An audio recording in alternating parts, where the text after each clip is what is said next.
Hello everyone, Rajrajeshwari রানী ভবানী ধারাবাহিকের আজকের পর্বে দেখতে পারবেন দেবীপ্রসাদ তার বাবামশাইকে বলে যে ভাস্কর পণ্ডিত পালিয়ে যাওয়ার পর থেকে কিন্তু রঘুরাজা তদন্ত করছে, ধরতে পারলে আমায় ছাড়বে না। আর রামকান্তকে আমাকে এই পদ থেকে, যুবরাজের পদ থেকে সরাতেই হবে। ও আমায় কোনো বড় দায়িত্ব কোনোদিনই দেবে না, বিশ্বাস করে না। আমাদেরকে গোড়া সাহেবের সঙ্গে হাত মেলাতে হবে এবং নাটোরটা আমাদের দখলে করতে হবে। এদিকে ভবানীর ঘরে ফুল্লরা এসে ভবানীকে বলে যে যুবরাজ তোমাকে ডেকে পাঠিয়েছে দেখা করার জন্য। তারপর ভবানী শুনে মনে মনে ভাবে আমার যাওয়াটা কি উচিত হবে, কিন্তু না গিয়েও তো পারবো না।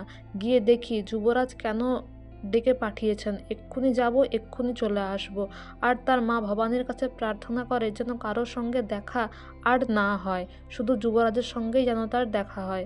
আর ওপরে চলেও যায় ভবানী, আর ফুল্লরা তাকে দেখতে পেয়ে ফুল্লরা তার পিসি ঠাম্মা বাকিদেরকে ডাকতে চলে যায় হাতে নাতে ভবানীকে ধরবে বলে।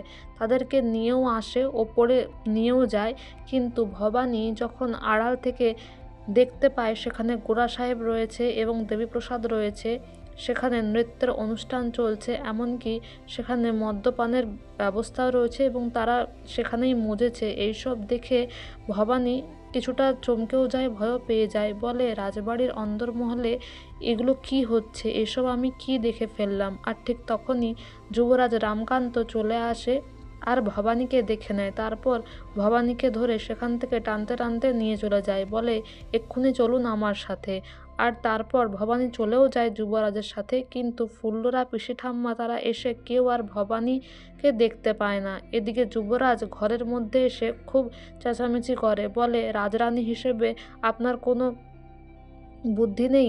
আপনার তো উপস্থিত অনেক বুদ্ধি, পোলাও রান্না করলেন বিনা জল দিয়ে, আর এতটুকু আপনার বোঝার ক্ষমতা নেই যে এই রাজবাড়িতে অনেক বিভিন্ন ধরনের লোক রয়েছে, আর ওই অবস্থায় যদি আপনাকে কেউ দেখে ফেলতো ওই অনুষ্ঠান দেখতে, তাহলে আপনার মান সম্মান কী হতো ভেবে দেখেছেন? আপনি কেন গিয়েছিলেন?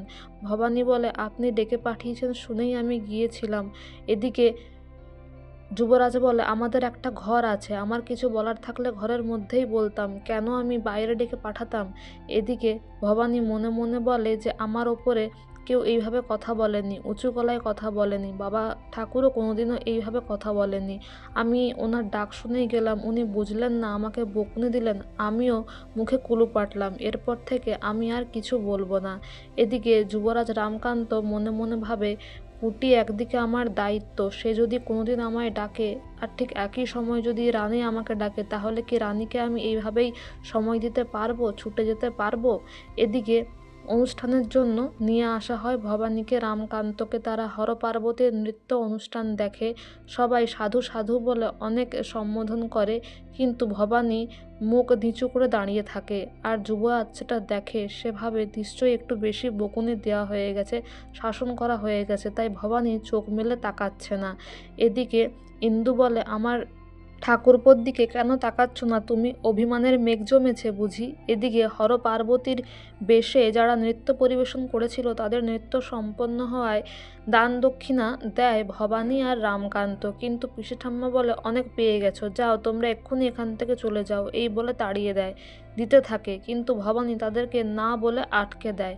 এদিকে আগামী পর্বে দেখবেন ভবানী মনে মনে বলে বৌভাতের অনুষ্ঠানে না জানি আরও কোন কোন অতিথি আসবে, একটু ভুলচুক হয়ে গেলে যুবরাজ তো আমায় আরও বকবেন। তো বন্ধুরা, এই ছিল আজকের update. Thank you so much for watching the video.